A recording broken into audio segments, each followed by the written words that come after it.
them for. You know what he should have said when they came in? We doing it for his album. This is all a social media skit. We already took out the blogs to post this. We doing it his album. We doing this his album. And if you my artist, I'ma sue y'all. If you arrest my artist, I'ma sue y'all. Gucci know what the did. Everybody trying to sugarcoat for this. He know exactly what the and with the feds you don't need it. And what pissed me off even more.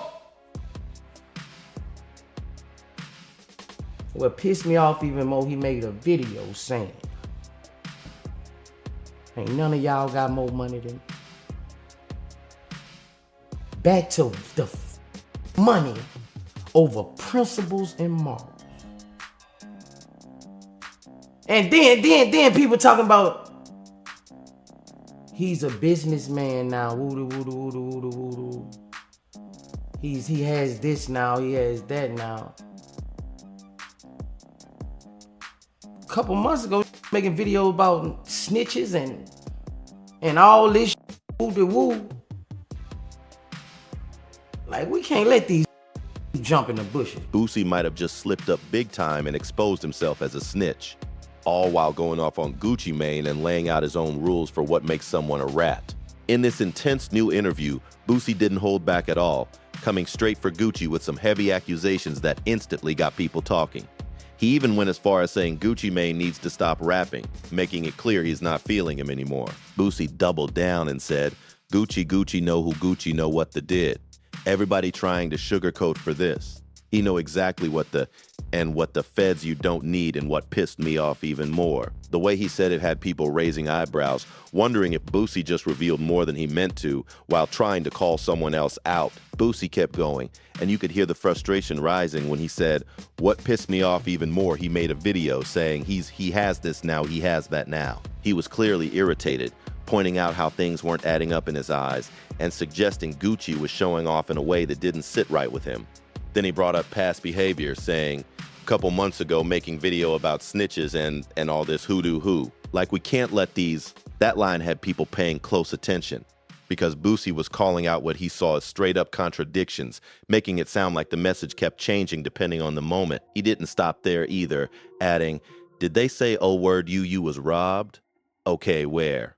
Well, when you say we're against what the police got to investigate cause got $1 million at stake here, Boosie was basically questioning the logic behind certain situations, hinting that things get complicated fast when big money is involved. Before I tell, you gotta put that my on. It ain't too many, man.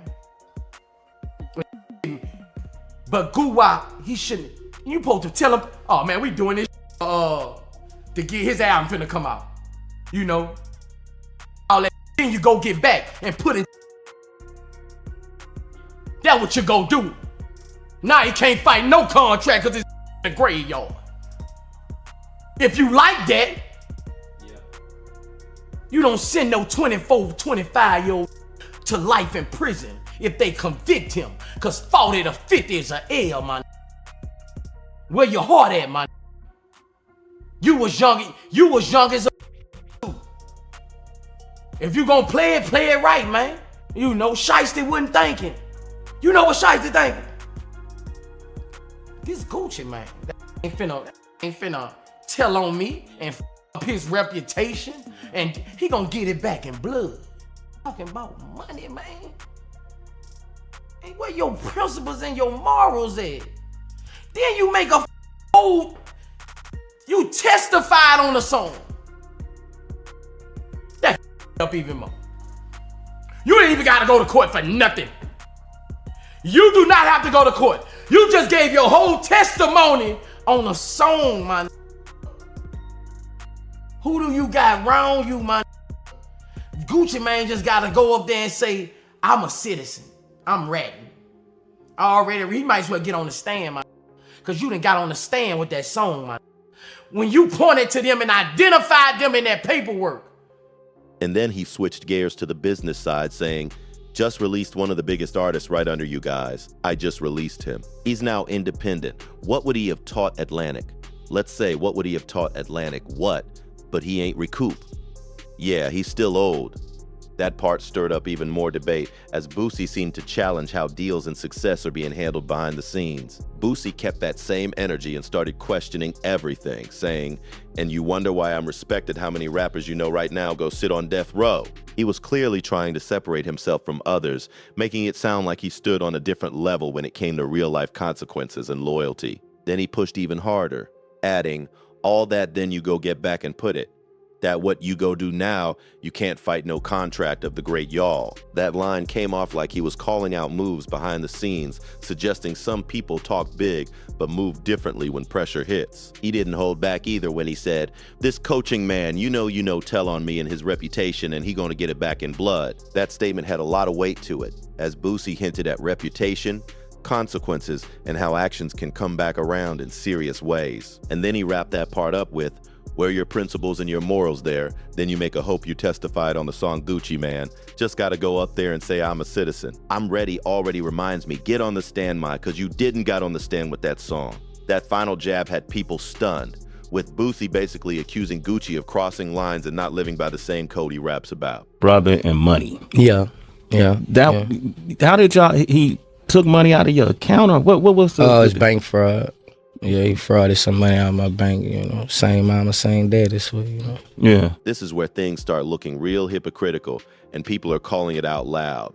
One of the biggest points being raised is how Boosie said a monetary loss isn't enough reason to go to the police. Like that kind of situation shouldn't cross that line. But then critics quickly brought up his own past, pointing out moments where he allegedly did the exact same thing, and that contradiction has people talking heavy. Then it gets even more personal when the conversation shifts, with someone saying, "Well, TQ is your mom's first child. Yeah, the oldest. Yeah, her pet, and it always been like this. And you said that she takes his side against you every time it's been since the back of the car." That part adds a whole different layer, bringing family tension into the spotlight and suggesting these issues go way deeper than just music or industry drama. Now the narrative isn't just about accusations anymore. It's about consistency, loyalty, and whether Boosie is really standing on the same principles he's preaching. This part really turned heads because it exposed a major contradiction in real time. The point was simple. Nobody goes to jail over a lawsuit since that's a civil case. But the conversation quickly shifted when Boosie got pressed and had to explain himself. It felt like Vlad backed him into a corner, forcing Boosie to say more than he probably planned. Boosie then said, "I filed another lawsuit on a man. And what you call him now, Louisiana. Also, unless you actually gonna be a criminal lawsuit. Oh, everybody. I want everybody for that. People might go to jail. Yeah." That statement had people confused and questioning everything, because it sounded like the line between civil and criminal was getting blurred in a serious way. Then the conversation took a personal turn again, with Boosie saying, "He said in his interview that me and you are closer than you and him. Me and him, me and him. Me and you, that our relationship was closer there. I've never he doesn't talk to you, he doesn't go to your house and that type of thing. No." That part brought tension to the surface, hinting at distance and unresolved issues between people who are supposed to be close. And it didn't stop there, as he added, "He went to Mishi's paid to send him to magnet school. I went to the trenches. I played outside, he stayed in the house on the computer. You see where I'm at a woman's first child is." That line painted a clear picture of two completely different upbringings, showing how those differences may have shaped everything that's happening now. This is where people really start questioning everything, because it looks like the goalposts keep moving depending on who's being talked about. The big question being asked is simple. What's the real difference between what Boosie did and what Gucci Mane is being accused of doing? That comparison alone has people going back and forth nonstop. From one side, the argument is that Gucci Mane filed a police report because he had no choice, claiming he signed a contract under serious pressure and needed to prove it in court. The explanation being pushed is that he had to show the deal wasn't legit, and the only way to do that was by getting legal proof involved, which changes how some people are looking at his situation. Then things get even messier when Boosie's situation is broken down. The story goes that his own brother allegedly forged his signature to pull Young Blue out of a deal with Boosie's label. At the time, Young Blue was signed to Boosie, and his brother was reportedly acting as the manager, which makes the situation even more wild. After that, Young Blue ends up signing a bigger deal somewhere else, and Boosie supposedly loses out on around $5 million. That's a huge hit. And according to this narrative, Boosie believes he was cut out because of that forged signature situation. So now, emotions are running high, and it's being said he's ready to take things as far as possible to get what he feels he's owed. But here's where the tension really peaks, because people are now asking if Boosie is willing to go that far and potentially tell on his own brother over money, then how different is that from what he's criticizing? That question is what's keeping this whole situation heated and under a spotlight. The whole moving the goalpost thing keeps coming up, and people are not letting it slide. The argument is pretty direct. If Gucci Mane is wrong by Boosie standards and gets labeled a rat, then wouldn't that same label apply to Boosie too? That question alone has the internet going crazy because it puts both situations side by side with no room to dodge. Then folks started bringing up a past situation that adds even more pressure. Y'all remember when Boosie brother was arrested for stealing $361,000 from Boosie account? That case got a lot of attention, especially since it involved a large amount of money and someone close to him. The details make it even more intense, with reports saying the brother allegedly moved over $361,000 out of Boosie's account through multiple wire transfers. The story goes he sent money to different people, collected cash, and even acted like Boosie in certain situations, which made everything look even worse. It eventually led to serious charges, as he was arrested and booked for identity theft and fraud. Now people are connecting all these dots, questioning consistency, and calling out what they see as double standards in a loud way. Now the conversation is hitting a whole new level, because people aren't just reacting, they're picking sides and breaking down every detail. Some are saying Boosie is justified for going hard over that kind of money, especially if he truly believes he was wronged in a major way. Others are not letting him off the hook, arguing that you can't preach one code and then switch it up when it benefits you. What really has everyone locked in is the consistency question. If the rules are strict when calling someone else out, then those same rules should apply across the board, no exceptions. That's the part people keep circling back to, because it's not just about one situation anymore, it's about a pattern that's being put under the spotlight. At the same time, some voices are pointing out that every situation has layers and not everything plays out the same behind the scenes. Still, the pressure is building and the debate isn't slowing down anytime soon. Now the spotlight is getting even brighter, and the conversation is turning into a full-blown debate about credibility. People are replaying clips, dissecting statements, and calling out anything that doesn't line up. Every word from that interview is being picked apart, and it's making the situation look even more intense than it already was. Some are saying Boosie spoke from emotion and frustration, especially with that kind of money and family drama involved. But others are not buying that explanation at all, arguing that emotions don't excuse contradictions, especially when you've been so vocal about your stance before. That clash of opinions is what's keeping this topic alive everywhere. Meanwhile, the bigger question keeps hanging in the air: what really counts as crossing the line? Because depending on who you ask, the answer keeps changing, and that's exactly why this situation keeps getting messier by the minute. And just when you think things couldn't get more intense, Boosie brings it back to the money and makes it clear this situation is far from over. He says, "I'm just waiting on to hear back something. I still ain't got my money back. I'm still 400 short, man. So, I just had 400,000 short." Yeah, that right there shows the frustration is still fresh.